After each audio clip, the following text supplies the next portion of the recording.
under the direction of my wonderful supervisor, Dr. Rebecca Donaldson. Rebecca Donaldson is the coordinator of ESEA programs and related state initiatives. We're grateful for her being able to join us today and for all of the great support she gives to us at the Utah State Board of Education. Along with Rebecca, I have with me my wonderful colleague, Camille Sheik. Camille, I couldn't hope for a better colleague, a better friend, a better mentor than Camille. Those of you who work with Camille, she oversees the 21st Century Federal Grant at the Utah State Board of Education, know just what an amazing person she is and what great work she does. We work closely together to align our grant programs to make sure that we are able to give our grantees the very best possible situation to be in. Also joining us today are our fiscal compliance managers, Tammy Long and Sandra Grant. Those of you who know Sandra, for many years, Sandra is a Utah State Board of Education icon. And Sandy has recently decided to take her talents elsewhere. She's going to be retiring. Last time I talked to her, she said she's planning a trip maybe to Alaska. So Sandra will start this grant process with us, and then she will be handing it off to Marilee Wendell, who's very capable and is great at her job as well. So grateful to have them here with us. Also, Becky Peters, the support staff, is with us in case we run into any technical glitches or problems. And then also Emily Berry is our program evaluator. Emily, unfortunately, has another meeting that she had to be at. She's going to try to join us later on in the meeting to go over some exciting new evaluation techniques that we're going to be using. If she's unable to join us, Camille and I have been working very closely with Emily in the development of the evaluation, and I will go through that information with you. All right, so we're first going to give you a little bit of background and history and talk about the grant requirements for the Partnerships for Student Success grant. As we go through this, if there's questions, please feel free to type them in the chat, and Camille is manning the chat for me. Thank you, Camille, for doing that. Camille can relay those to me, or she can answer them if it's something that's simple and basic. If you happen to have a question that is directly just for your organization, please feel free to email me after the conclusion of this meeting, and I'm happy to set up a meeting with you or a phone call, or if it's something we can answer via email, that would be great as well. All right, so the history of the grant is in 2016, the Utah State Legislature passed Senate Bill 67. Senator Ann Milner and Representative Rebecca Edwards sponsored the bill, and it is in Board Rule R277-924, the Partnerships for Student Success Grant Program. The purpose of this program is really neat. It's something that's dear to my heart and something that I had taught for years in a Title I school previously before coming to the Utah State Board of Education, and I saw the great need for students from low-income families. So the purpose of this grant program is very beneficial. It's to improve educational outcomes for low-income students through the formation of cross-sector partnerships that use data to align and improve efforts focused on student success. And we'll go more into detail as we move along with the presentation. So in order to be a part of this grant opportunity, you need to form a partnership that includes at least a local education agency. We shorten that sometimes to an acronym of LEA. So if you see LEA, it's a local education agency, which is a school district, something like that, that has designated an eligible school feeder pattern. We won't go into that right now. That's our next slide, and we'll talk about what makes an eligible school feeder pattern.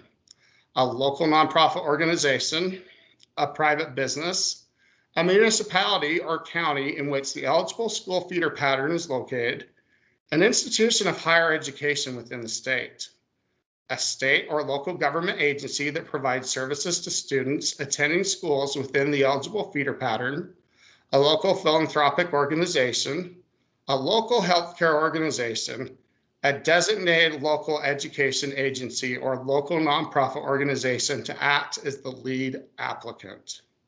And that's one of the key aspects of this grant, is that an LEA or a nonprofit organization needs to be acting as the lead applicant. Okay, so what is an eligible school feeder pattern and what is a feeder pattern? A feeder pattern is the succession of schools that a student enrolls in as the student progresses from kindergarten through grade 12. That includes, as designated by the local education agency, a high school, an eligible junior high that is a district school within the geographic boundaries of the high school, or is a charter school that sends 50% of the charter school students to the high school. An eligible elementary school that is a district school within the geographic boundary of the high school, or as a charter school that sends at least 50% of the charter school students to the junior high. Okay, so these partnerships need to enter a memorandum of understanding between the members of the eligible partnership to plan and implement a partnership that establishes shared goals, outcomes, and measurement practices based on unique community needs and interests that are aligned with the recommendations of the 5 and 10-year plan to address intergenerational poverty. Also in these partnerships, for students attending a school within an eligible school feeder pattern, they need to address kindergarten readiness, grade 3 mathematics and reading proficiency, grade 8 mathematics and reading proficiency, high school graduation, post-secondary education attainment, physical and mental health, development and career skills and readiness. So as you can tell, this is a really great program, something that, like I said, it's my honor and privilege to be the grant manager over. This partnership also needs to coordinate and align services to students attending schools within an eligible school feeder pattern and the families and communities of the students within an eligible school feeder pattern. It needs to implement a system for sharing data to monitor and evaluate shared goals and outcomes in accordance with state and federal law, and have accountability for shared goals and outcomes. This partnership commits to providing matching funds equal to 2 times the amount of the grant. So 2 times the amount of the grant awarded needs to have matching funds, and at least half of the matching funds provided must come from a local education agency. Now, matching funds may include cash or in-kind donations. And when we say in-kind donations, that's like materials, building space, things like that. Okay, competitive priorities. The Utah State Board of Education shall prioritize funding for an eligible partnership that meets this criteria, which means it will award extra points. This includes including a low performing school as determined by the board. What is a low performing school determined by the board? A school that is in school turnaround or in school improvement. My wonderful colleagues, Tracy Vandeveter, who is the director of the Utah Center for Continuous School Improvement, Dr. Max Lang and Leslie Evans do a fabulous job with that program. And that's something that's really a high need and a high priority for the Utah State Board of Education. It also needs to, for the priority points to be awarded, it needs to address parent and community engagement. Our parent and community engagement specialist, Cheryl Ellsworth, does a fabulous job here at the Utah State Board of Education as well. Okay, here we go. Here are the grant information requirements. And if you've done grant competitions with the Utah State Board of Education previously, you know that the system that Camille has put into place, Camille came to our State Board of Education about, I want to say 3 years ago, and she is such an asset to our organization and to our grantees. And she has put together a system that is just really remarkable and really beneficial. And one of the things we do now is we complete the application documents in Qualtrics. We're so fortunate to have a Qualtrics account now at the Utah State Board of Education. And we piloted this with our intergenerational poverty grant release back in September. And we received wonderful feedback from the applicants, from the grantees. It's cleaner, it's more clear, it's very simple. So complete all required USBE application documents in the Qualtrics system. And the grant budget information must be completed in the Utah Grants Management System. So that would be your budget narrative. The total amount of points for the application is 100 points. When you fill out your letter of intent, if you choose to do so, After I receive that letter of intent, I will email to you a link to the Qualtrics application survey. I will also attach a Utah State Board of Education application packet. With that packet, it has all the information you need about the grant, everything that we're talking about here, and actually even more details, and gets very specific for you. We ask that you fill out that application packet, and then you copy and paste that information from the packet into the Qualtrics system. And we can talk about that a little bit later on as we go. Partnership responsibilities. Okay, here we go. The partnerships that receive a grant under this part shall select and contract with a technical assistant provider identified by the board. We have a list of technical assistant providers. I have hyperlinked that into the application packet that I will send to you once you've completed the letter of intent. Partners continually assess progress towards reaching shared goals and outcomes. Publish results of the continual assessment on an annual basis. Regularly report to the Utah State Board as requested. As requested, share information and data with the program evaluator, that is Emily Berry, in accordance with state and federal law.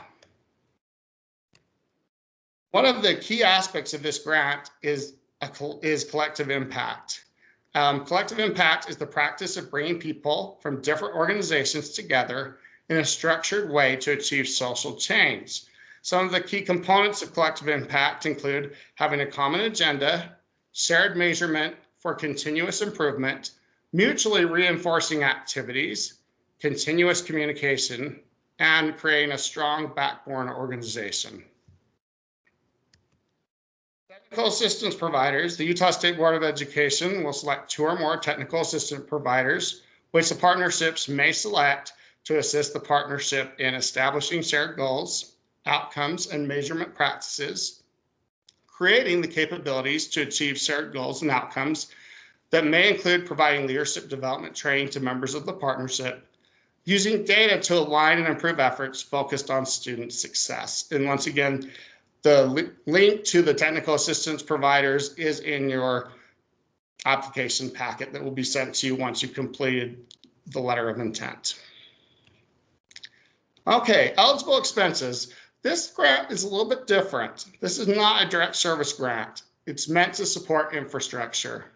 So a partnership that receives a grant may use grant funds only for the following purposes: to contract with a technical assistance provider identified by the board, to plan or implement a partnership including project management, planning and adaptation of services and strategies, coordination of services, establishment and implementation of shared measurement practices, production of communication materials and outreach activities to build public support, establishment of data privacy and sharing agreements in accordance with state and federal law, purchasing infrastructure, hardware, and software to collect and store data, and analyzing data.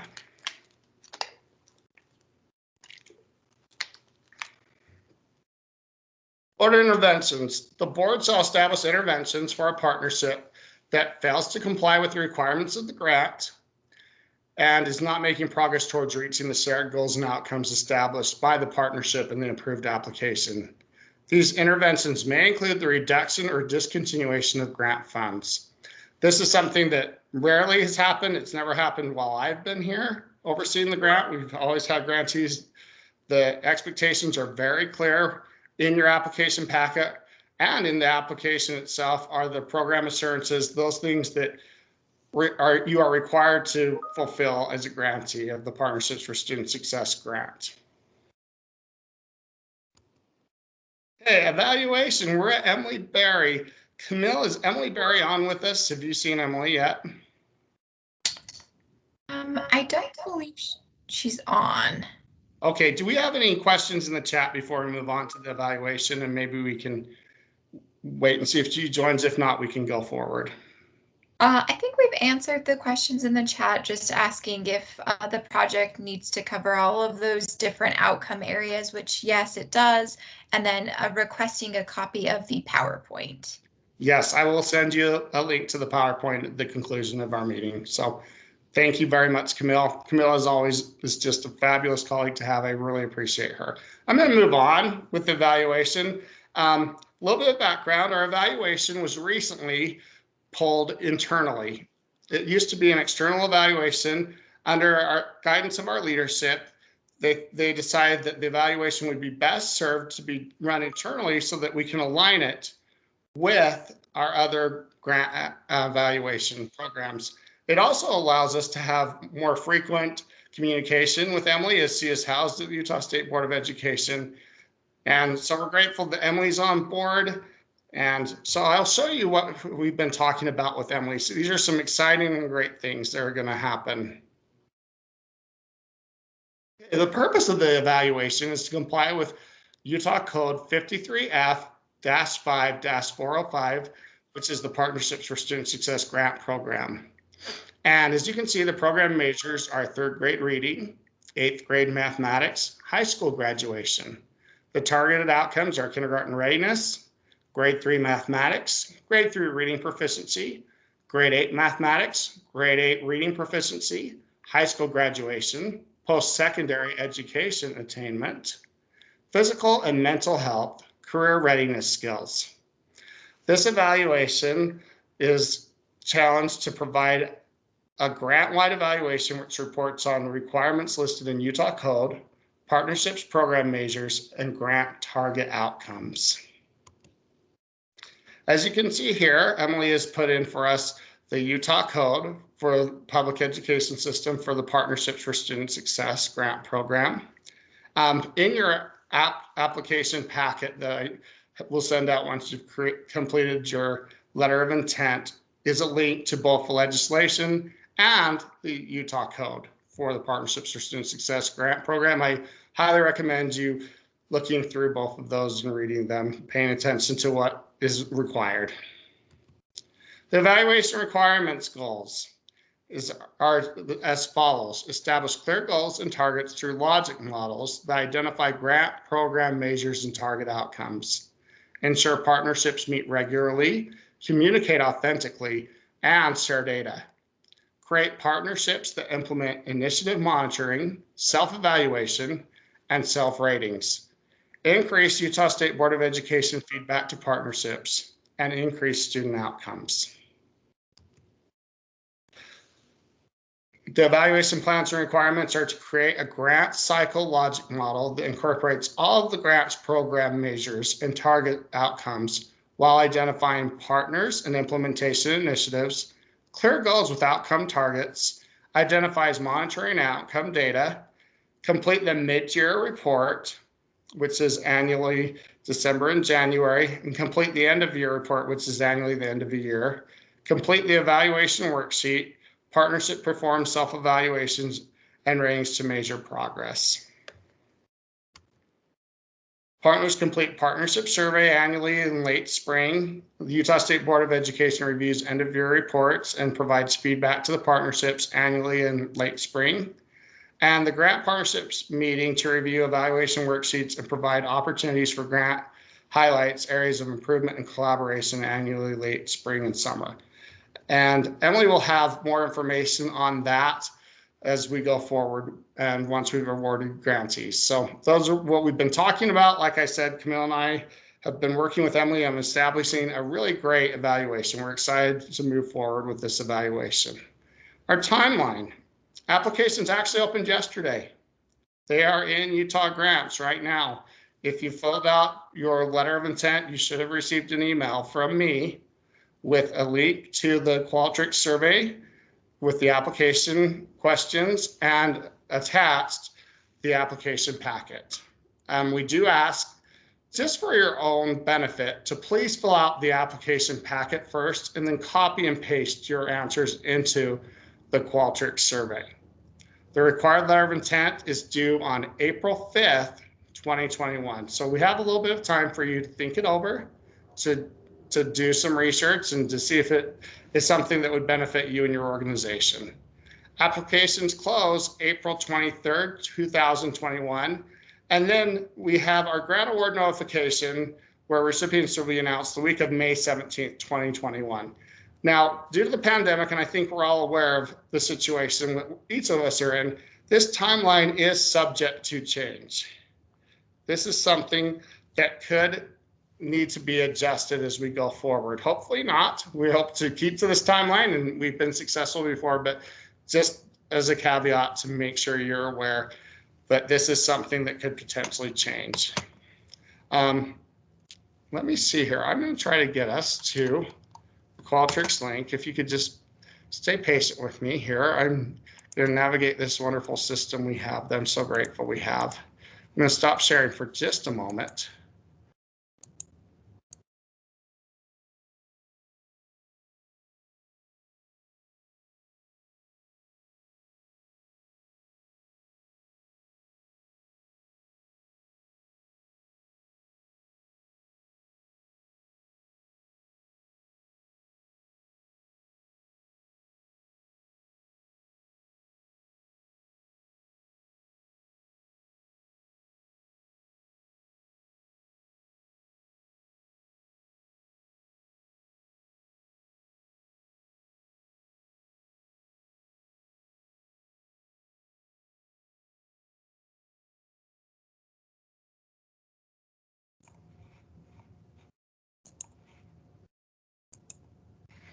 Okay, Camille, and can you see that, my screen with the Qualtrics survey? Thank you, Camille. Yes. Greatly appreciate you.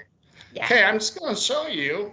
We'll go through our application questions. It's in the Qualtrics survey link. This is a preview, so let me show you where it is. Here is the information. The application due date is April 23rd, 2021.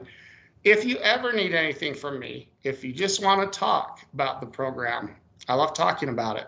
It's my life. It's something that I really enjoy. Please email me or give me a call. Even though we're working from home still, my phone line is set up so that I can answer your call through my computer. So please feel free to reach out to me at any time. Just some background. There's a save and continue option, which is really nice. It's already on by default. You can leave your questions and return within a week to finish your responses. Just some information on how to navigate the system. Here's some items to keep in mind when completing the application questions. There's the link to the application packet. As you can see, it's right here. So that's something that's really great to have as well. And then we have the purpose of the program, some background and history, the grant outcomes, the performance measures.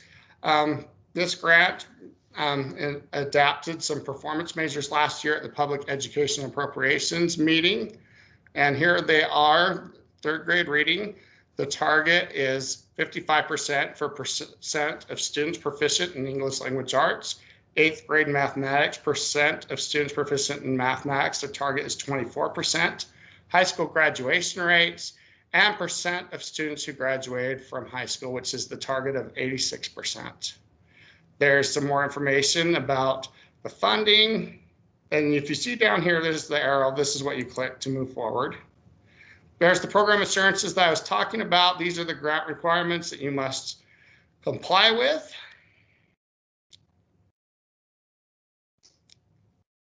And there is a back arrow, which allows you to go back a page, which is also very nice and wonderful that Qualtrics has put in there. So the first section is your school feeder pattern.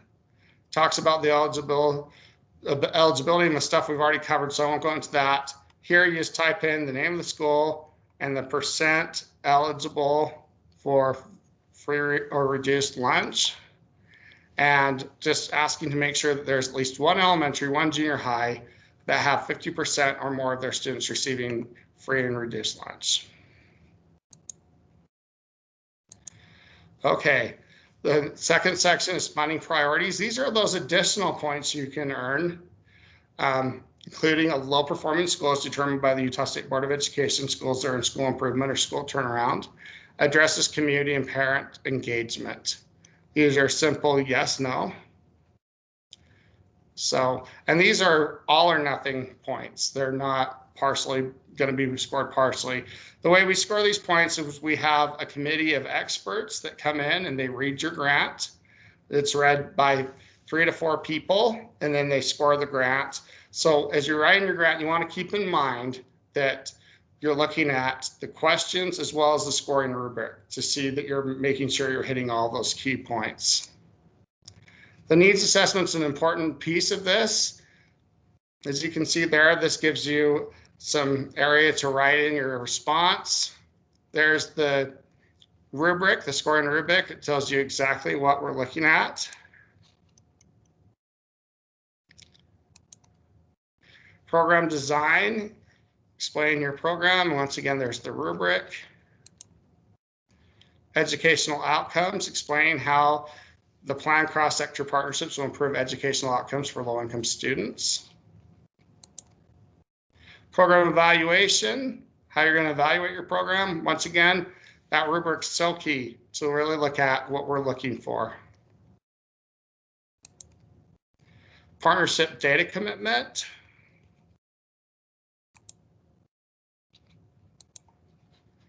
Required partner organizations, making sure that you have reached this requirement. And your budget. And once again, your budget narrative will actually be put into the Utah Grants Management System. Okay, one of the things we've incorporated this year that's a fabulous thing, I think, and this was Camille's wonderful idea, is we're going to allow organizations to upload up to 7 charts or graphs to tell us a little bit more about your organization or to give us information that you want us to be aware of.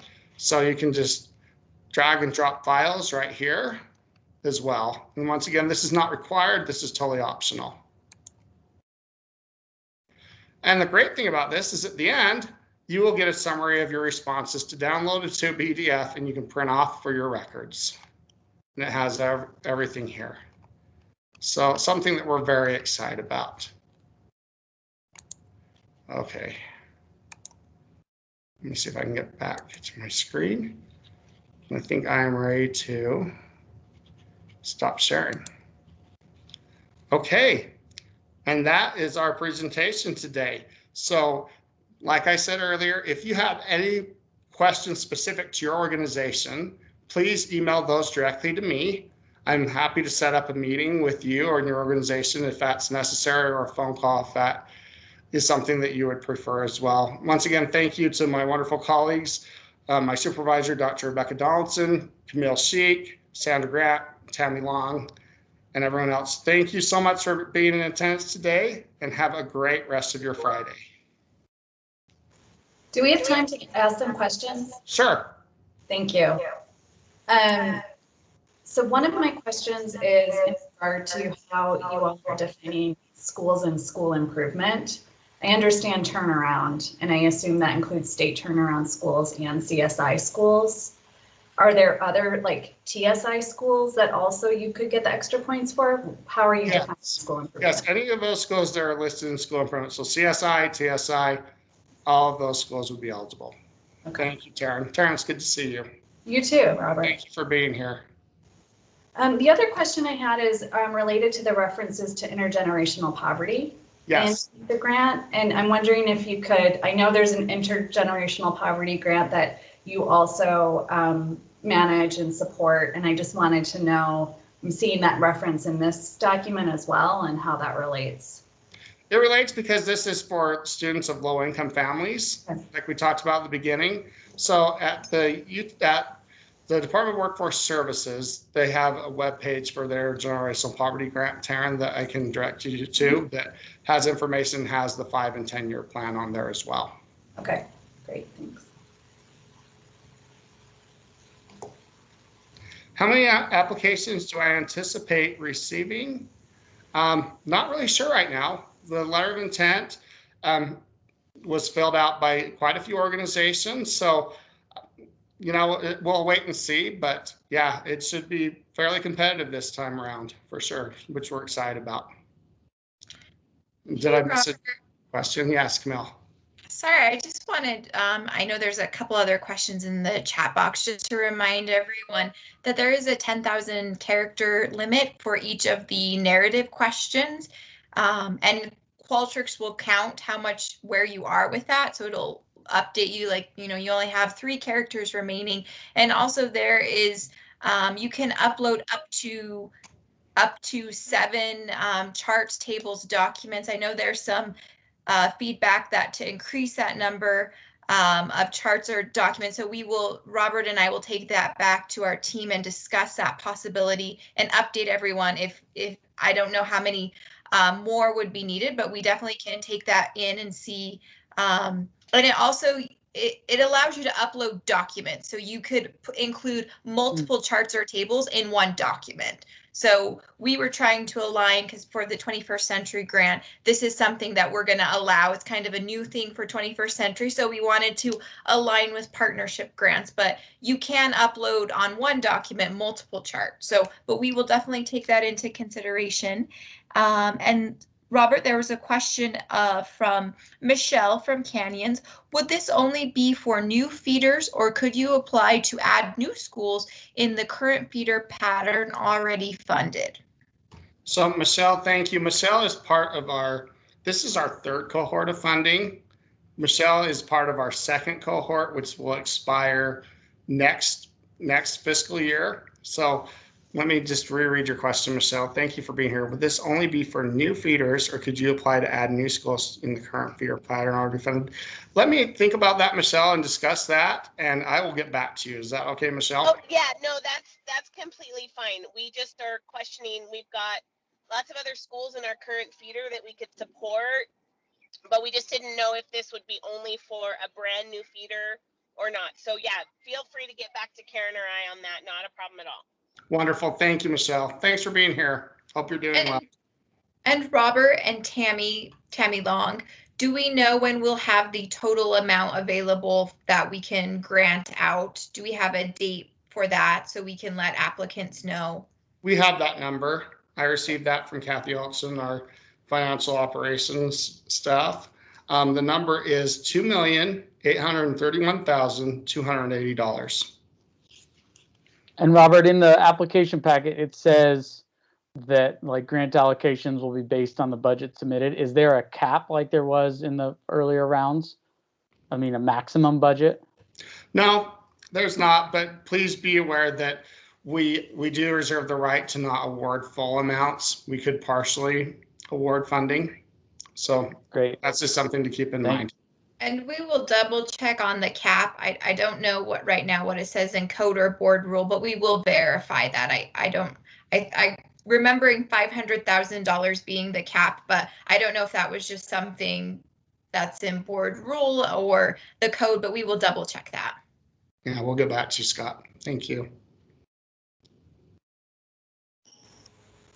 And will the awards be for a multi-year period like they have been in the past? Yeah, the Partnerships for Student Success. Great question, Taryn. Thank you.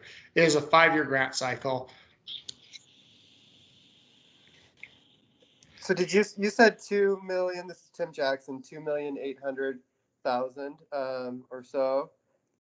When we did this the last 5-year round, I believe it was just 2 million, right? That was in the so there's additional funding now that I would have to verify that, Tim. I'm not sure exactly of what the amount was. I do know that this is the amount for this year for sure. Okay.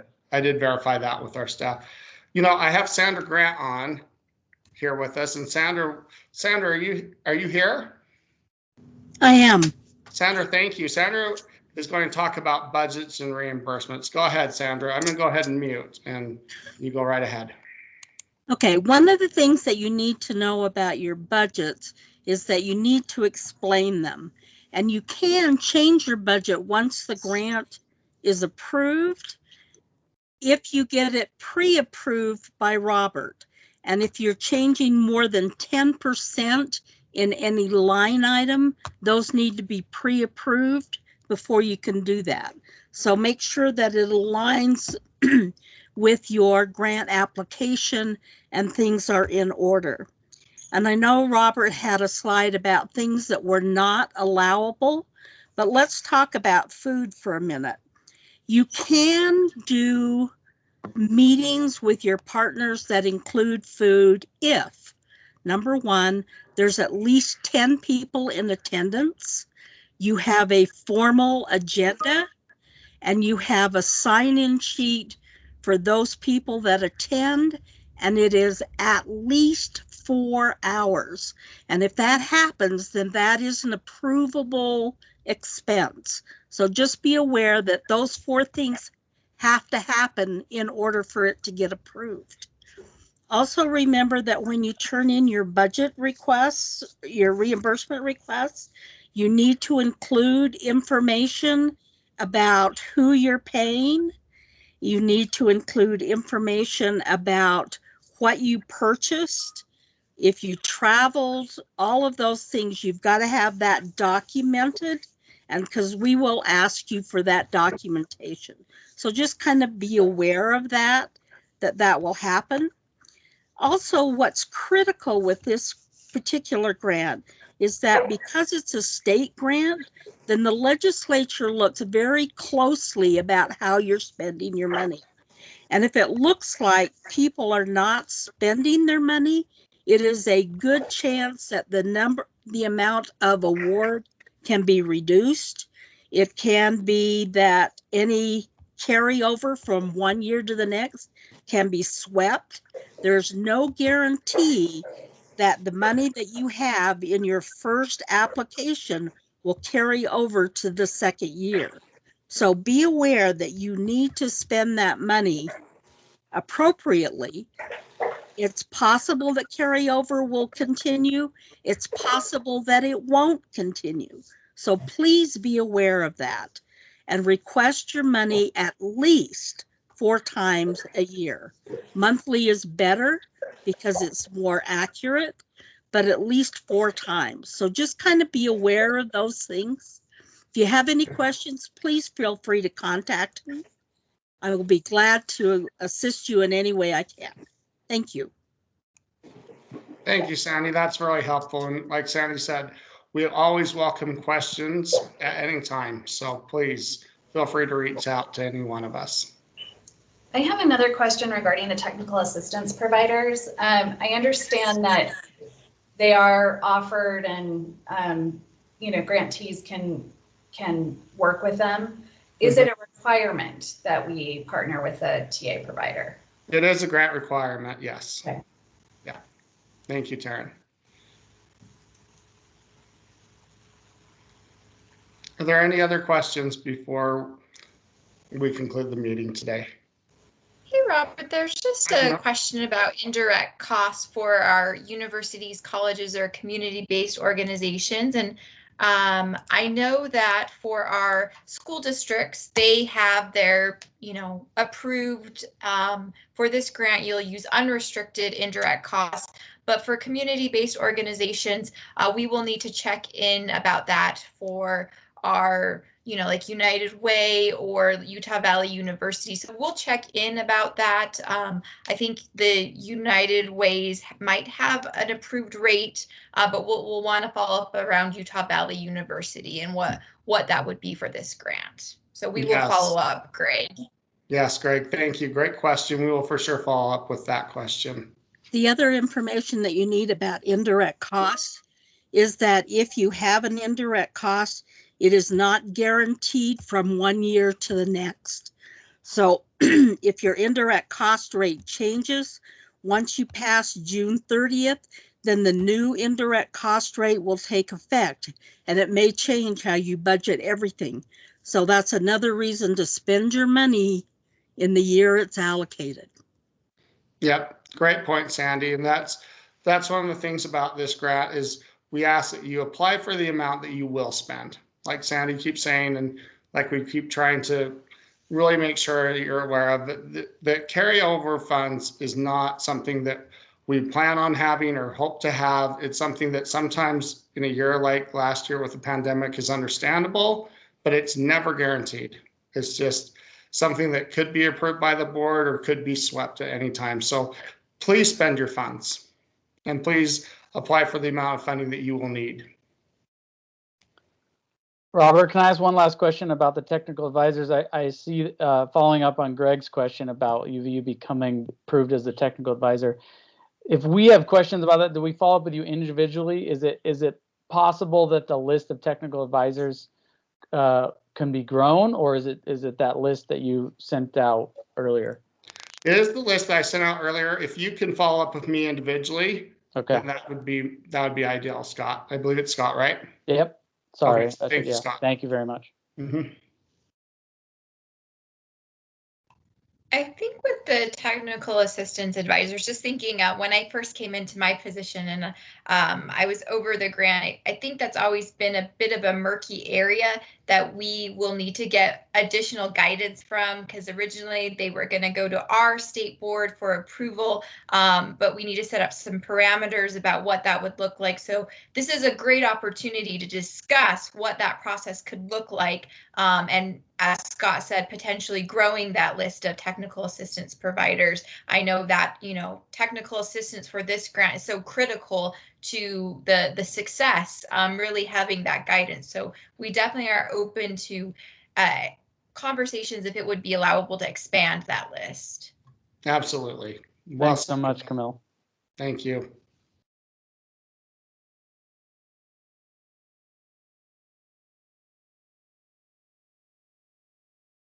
Anything else? Just encourage you, if you have not already, to please fill out that letter of intent. Please go in today, fill it out so I can send you the application packet and the link to the application questions. Diana, thank you. It's always great to see you. Hope you are doing well. Thank you, Scott.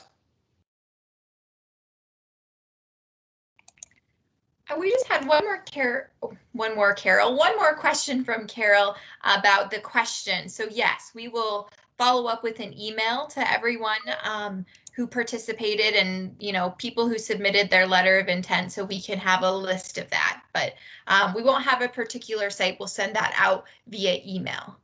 Yep, perfect. Thank you, Matt. Good to see you. Hope everything's well up in Roy. Thank you, Carol. There's Matt. Hi, Matt. Good to see you, my friend. Good to see you. Great job. It's always Thank you, always great to sir. see you. Thank you. Always appreciate you. How are things in Roy? Never a dull moment with COVID and everything, Robert, but it's good. We're making it and things are going well. So thanks for checking. So happy to hear. Yep. Look forward to our conversation soon. Yep. All right. Thank See you, you. sir. Thank you, Tony. Good to connect with you again.